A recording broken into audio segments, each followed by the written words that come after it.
എല്ലാവർക്കും നമസ്തേ. ഇന്നത്തെ യോഗ ക്ലാസ്സിലെ വിഷയം പഞ്ചഭൂതമാണ്.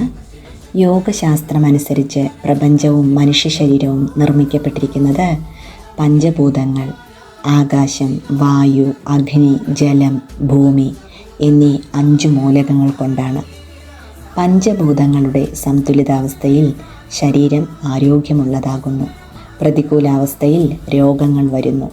നിദ്രാവസ്ഥയിലുള്ള ശരീരത്തിൻ്റെ ശക്തിയെ ഉണർത്തുന്നു. പഞ്ചഭൂതങ്ങളുടെ സന്തുലിതാവസ്ഥ ശാരീരികവും മാനസികവുമായ ആരോഗ്യത്തിൻ്റെ അടിസ്ഥാനമാണ്. പഞ്ചഭൂതം വിചാരം. ആകാശം. സ്വഭാവം ശൂന്യം.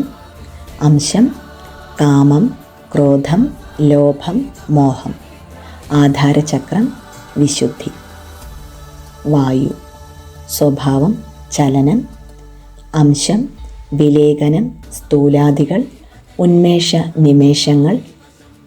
ആധാരചക്രം അനാഹതം. അഗ്നി. സ്വഭാവം തേജസ്. അംശം വിശപ്പ്, ദാഹം, ആലസ്യം, മോഹം, മൈഥുനം. ആധാരചക്രം മണിപൂരകം. ജലം. സ്വഭാവം രുചിയറിയൽ. അംശം മൂത്രം, കഫം, രക്തം, ശുക്ലം, വിയർപ്പ്. ആധാരചക്രം സ്വാധിഷ്ഠാനം. ഭൂമി. സ്വഭാവം ഗന്ധം. അംശം അസ്ഥി, ചർമ്മം, നാഡി, രോമം, മാംസം.